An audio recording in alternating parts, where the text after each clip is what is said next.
Hey guys, what's going on? It's Flip, and today I'm doing my collaboration video, the origins of how I got into Hong Kong cinema, Kung Fu cinema, martial arts cinema.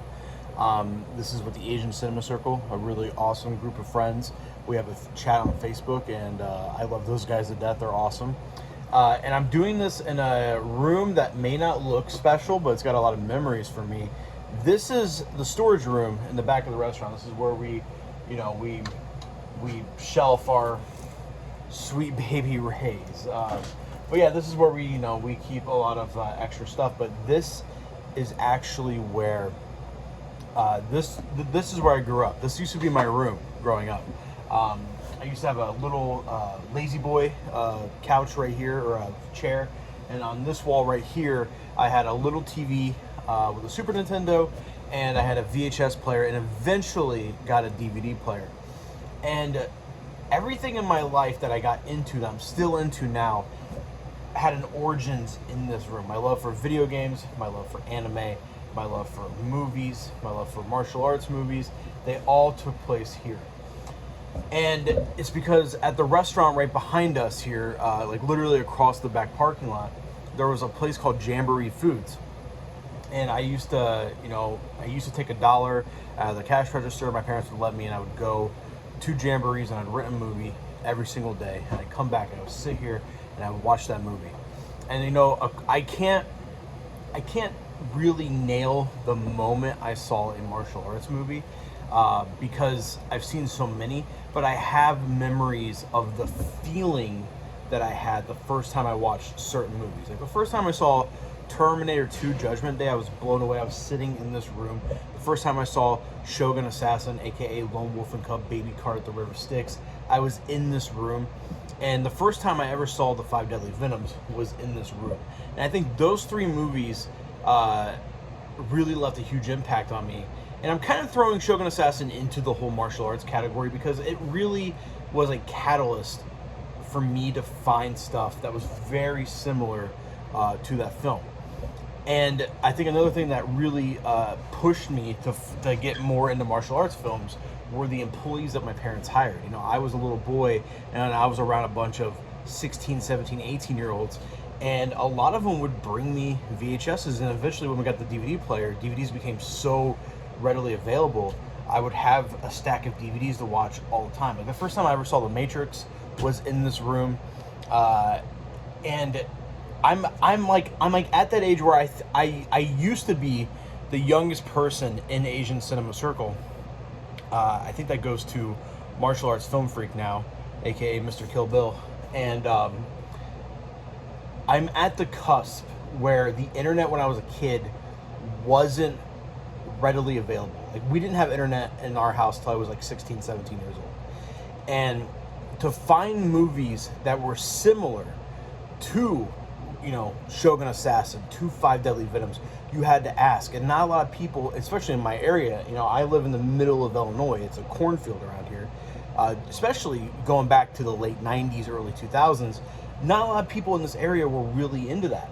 So I had to constantly talk to people, go to, one of my favorite family traditions growing up was like once every other week, so like bi-weekly, we would shut down the restaurant on Sundays early. My dad and I would go to Jimmy John's, which was in the town over. It's about a 20-minute drive.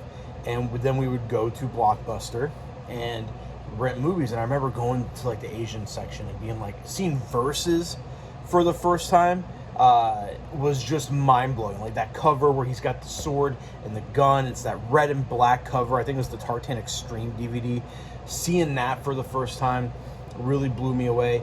And then what I love, and then this is still to this day, what I love about Shaw, especially Shaw, specifically Shaw Brothers, and why I love Shaw Brothers over Golden Harvest more, is that their movies had like a mystique to them. There was like a feeling of mystery around them.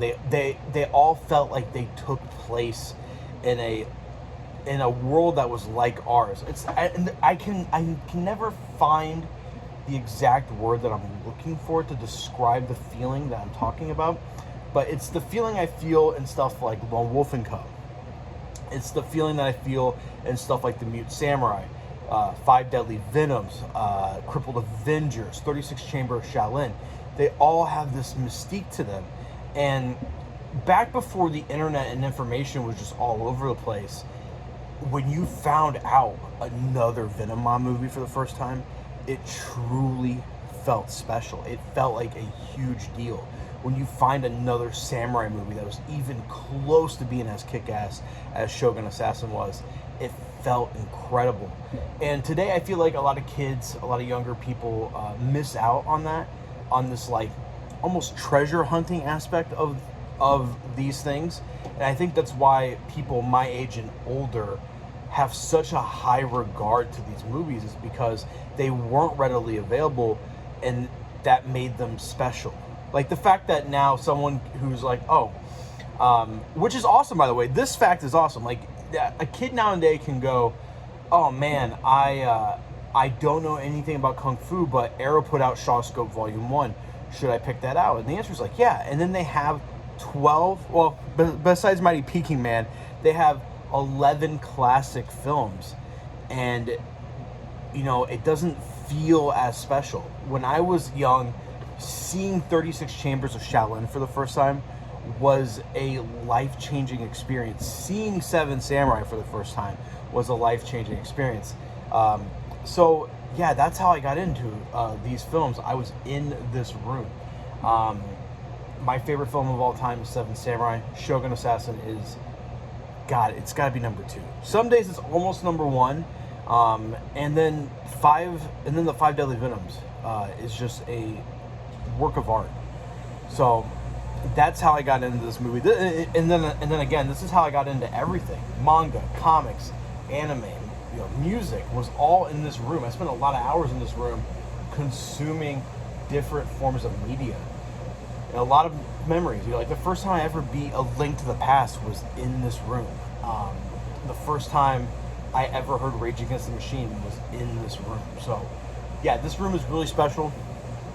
And I hope you guys enjoyed this video. Hopefully the audio and the lighting isn't too bad. It doesn't look too bad. I don't have my stand with me, so I'm literally hoisting the camera up on a pot. So, but yeah, this is the room. This is where it all began. I'll talk to you guys next time.